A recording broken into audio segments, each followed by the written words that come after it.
do you have to train a virtual assistant? What it really comes down to is, are you hiring someone who is young and hungry or someone who's experienced? And you're going to have a really different experience in hiring these two types of people. And one of them is not better than the other, even though you might think, yeah, I definitely want to hire someone experienced. Someone who's young and hungry has some real distinct advantages over someone who's experienced. And not just in the amount of training you have to do, but maybe in the effort level they're going to put forth and in the quality of work you're going to get back. Welcome to the Secret Sauce of Outsourcing podcast that's dedicated to making you better at outsourcing to the Philippines. So today we're going to talk about training virtual assistants. Do you have to train someone? How much do you have to train? How do you train? What's the best way? Are there things that work and things that won't work? Yes, there are. So let's get into it. So the first question in this is, do we hire someone who's already trained, someone who's an expert, or someone that we have to train? There's a really big difference in hiring someone who's experienced versus someone who is not. I have a good friend, Evan Carmichael. He likes to call this experience versus young and hungry. And typically, he has like 65 people on his team, and I have around 50 people on my team in the Philippines. And typically, we're both hiring people who are young and hungry. Now, there's definitely a situation in which experience matters. Often that's a programmer or someone who's technical. But in most other situations, someone who is young and hungry, someone who wants to learn, someone who wants to try, someone who wants to try new things, that's a better situation for me and for him than someone who's experienced, someone who's already been through this with other employers. They've already seen how this works with an employer. They've maybe gotten comfortable in like, oh, I can do this many things this often, and I only have to work this much to do it, and then I can hold two jobs, and I can get both things done. And it's just a different experience when you're hiring someone who is far along in their career versus someone who's new and someone who you can like mold into how you want. You can set expectations for your company, and you can set the expectations for how much work is being done when they're new versus an experienced person. You're not going to do that. They already have these expectations. They already have the lifestyle. They've already set themselves up in a certain way.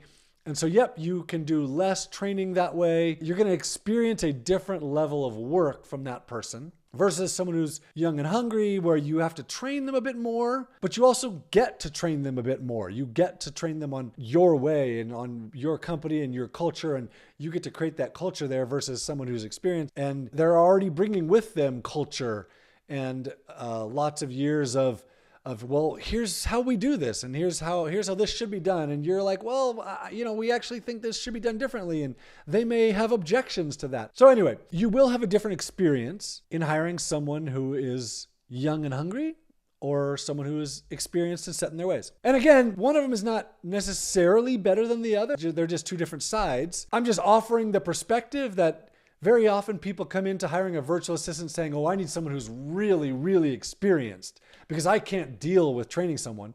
When the reality is that most of the time, you'll probably have a better experience hiring someone who's young and hungry who doesn't know that you do get to train. And then you bring them up in your ways and you allow them to learn the way that you want things done. And then things are done your way, the way that you know works in your business. So now here's another side of this.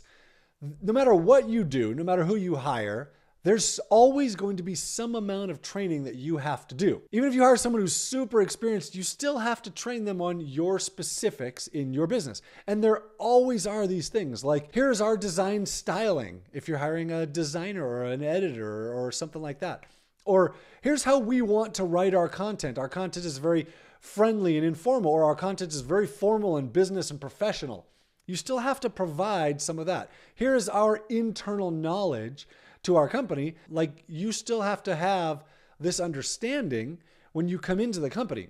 So regardless of young and hungry or experienced, there's still things that you have to do to bring that person into your company. In addition, experienced or not, oftentimes you're going to have specific processes and steps that will be required for doing this thing. We bring a programmer into our company and we have to give them GitHub instructions and Docker instructions and whatever other tools we're using, our framework, all of that stuff. That still has to be communicated to this person, whether they are new and inexperienced or young and hungry, or whether they are super experienced. there's still a lot that we have to do to bring them in. So now let me shift gears a second and let's actually talk about how I train people. So if I'm bringing a programmer into my company, which I am right now, I'm actually bringing two. I'm bringing someone who's very experienced, a senior level programmer, and a kind of junior level programmer. There's going to be certain trainings that I have to do regardless. And then there are extra things that I'm going to do. Now, for a programmer or for someone technical, so like I don't want to teach a designer how to design. I don't want to teach a user interface designer. I don't want to teach a programmer how to design. I don't want to teach a content writer English. There's a bunch of things that you don't want to teach. But then there's the other side of it where like, oh, social media, yeah, I want to teach you our style. Here's how we want to do this, right? How do you do that? How do I do it? What are the effective ways versus not effective ways of training? Let's get into this. For me, and what I have seen over the years, the number one best way to train people is through video. And that video is not a video of them seeing my face, although that is also helpful. Typically, it is a screen capture video where I am recording my screen, recording my voice, recording my mouse, and I'm talking through the process, showing them exactly what's going on. So, for example, the very first time I built a website with someone in the Philippines, I opened up like 6 or 8 different websites that I liked, and I started recording and talking. And I said, hey, look at this website. This is the general framework of like how I want our site to work. I like this, and I like this, and I like this. I like how this menu is structured. I like how these pages are structured. I like the layout. What I don't like is this and this and this. And then I would go to the next website. Like, look at this piece. I really like this specific piece of this website. I want to integrate it right here into our design. Here's another website. I like this page of their site. I want to integrate it into this page of our website. So that's how I have made trainings like this, and I found it super effective. In fact, whenever I have asked my team, what do I do well and what do I not do well, their number one answer to what I do well is I make lots of video training. They love that they get to hear my voice. They love they get to see my screen. They love that it's clear what I'm looking for. They love that they can see it, but also that they can see it again and again. I tend to talk really fast, and so they'll watch it. And then they'll watch it again, and then they'll try it, and then they'll watch it again as they're trying it. And they say, this is super helpful. So how do you do this? Well, I do this with Snagit. I've been using Snagit for probably 15 years. Snagit is made by the makers of Camtasia, which used to be a really big screen recording software. They also used to make Jing, which was a free version of Snagit. They don't do Jing really anymore, but Snagit is like $50. It's super affordable for a one-time payment, and it has all kinds of editing options. It's really great. So like you record a video, it'll upload to their servers. You can also upload it to your own servers, and all you have to do is click upload, and it puts the URL in your clipboard, and you click paste, and that's it. You're done. For images, it's super easy to capture an image of your screen and then annotate that image. Draw on it, circle something, draw an arrow to it, type on the image, and then you send it, and they get exact instructions of what you're looking for. Snagit is my go-to for this. I use it every day. I use it multiple times every day. There are a bunch of other ways of doing this. Some other popular ones include Loom or Screencast-O-Matic. Another one that we like, my team uses because it's free, is TinyTake. I think there are other enterprise versions of these softwares. You don't really need something enterprise. It's super easy to just record your screen, record your voice, record your mouse, and show exact instructions. Now, you also don't have to spend an hour doing this. Very often, what I will do when I bring someone in, I'm going to give them their first instructions, their first task, and that first instruction is going to be, let's say 5 minutes, maybe 8 minutes, maybe 11 minutes of me talking through and showing them exactly what I'm looking for. And then I send that to them, and I'm going to let them try it. Here's where the real key comes into this in my experience. So I'm going to let them try it, and they're going to figure out, oh, I left out this instruction, I left out that instruction. And where I thought I was doing it really well, when I do it myself, it's because I have some preconceived notions and assumptions because I've already done it before or I already understand something. And then I'm sending it to them where they don't have these preconceived notions. They don't have this understanding where maybe what they're seeing on their screen looks different than what I'm seeing on my screen. And because they're seeing a video, they can see, well, that's not what it looks like for me. So something is wrong.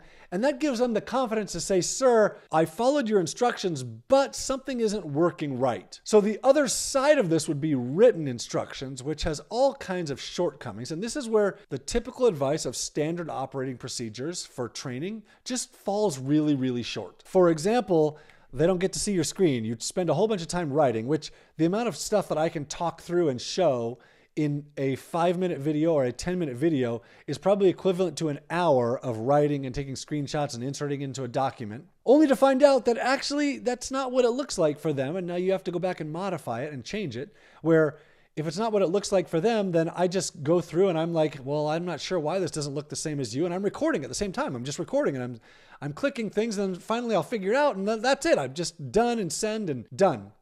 Where if you've written it, now you have to go back and figure it out, and then you have to explain it again, even though you just explained it to yourself. Now you have to explain it to them again. Well, I just explained it one time while figuring out I explained it. The other side of the written thing is it just takes so much more effort to describe something that they're seeing versus seeing what you're seeing is so much easier. So while yes, a written thing is much easier to edit long-term, I very often find that editing it long-term is just unnecessary, and recording another video is just as easy as editing something long-term. So for me, and frankly for most people that I see doing this, recording video training is so much more effective than writing out an SOP. So now that you understand how I create my own trainings, let's talk about other ways to get training. So I'll give you one right away. At vasmadeeasy.com, we have created dozens, I think we're approaching 100 trainings that you can just hand off to people in the Philippines. They are created by people who are experts in the subject matter. They are designed specifically to be given to VAs in the Philippines. Now, here's why we do this. So you can also go out and give them access to YouTube trainings or other paid trainings. And both of these are completely valid. You can do either one of them. The one thing that we were really careful to do, which is really important, is we made sure that when we created a training, it was not aimed at the decision maker to say, here's how you do this, and you're going to also make these whole bunch of decisions while you're doing it. Somebody new on your team is not the decision maker. Despite how much you want them to be right up front, they do not want to be the decision maker.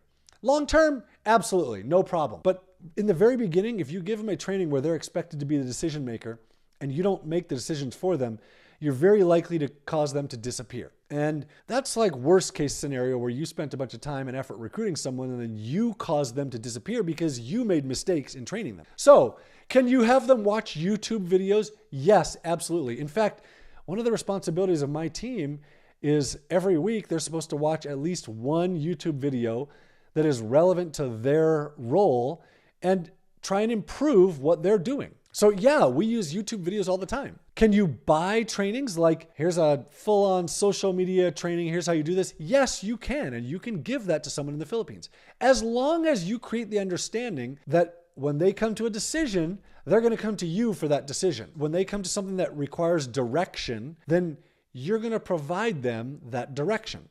How much of this do they need to decide what you're going to provide and what they should do on their own? Well, that kind of depends on the person. That's a really hard thing for me to tell you an answer to. So now in all of this, I will tell you that I have done all of these things. I've bought trainings and given them to my people. And then I found that I had to go back through that training and like separate things. Okay, I really want you to do these things. This thing is not relevant to our business, because often in a training, they'll cover every little thing. And I was like, oh yeah, you're wasting a whole bunch of time trying to figure this thing out that's completely irrelevant to our business. And I haven't given you the instructions or decisions because it doesn't pertain to us, but you don't know that it doesn't pertain to us. And so you're spending a bunch of time. And so I've gone down that route of buying trainings from like Udemy or other places from gurus before. I don't really do that anymore because I just find it is less effective than creating my own training or than using YouTube or than using my training plus VAs Made Easy plus YouTube. So let me give you another example of how I've done this recently with SEO. So I've been putting together an SEO team over the last couple of years, and I've hired people who are good at SEO, but they still need my understanding in it. Now, I haven't done any actual SEO in 10 years, but I still understand the basic principles of it, which is we create content, and that content is really great. You publish content all over the place, and you get people to link to your content, and you create links for your content. And so I had my team start creating content. And these are all really talented people, good writers. They understand SEO. And what they were creating just wasn't really what I was looking for. And so I had to provide a bunch of training to them on it. Like, okay, here's what you did. Now I like this and this and this, but I don't like this and this and this. Let's change this. I don't like the way you did these links. Here's the reasons why. Here's what I think. No, not that I'm an SEO expert, but I still have some understanding of my business and my industry. that maybe they didn't have. And so over the last couple of years, I've hired more and more people, and I've created these trainings, and I just give them the old trainings that I've created, and they now have this combined understanding, and they're working together. And yep, I've guided the way that these experts are doing their work. They're watching YouTube videos. They have also gone through some other trainings on their own. And then they're coming to me with ideas of, hey, sir, we can or should be doing this thing and this thing and this thing. And I'm like, great. I really love two of those things. The third one I don't really like because of this and this and this. But now we're working together to create training where I showed them that I was willing to train them. Now, here's the real value in training, because in training, yes, there is a value in giving someone knowledge. Here's the piece that you don't know until you've done it. In the Philippines especially, training builds trust. And working with someone in the Philippines, it's really about trust. It's about them trusting you. So I know you go into this thinking, I don't know if I can trust this person. If I provide them a bunch of training, are they going to quit on me, or are they going to disappear, or am I going to waste my time?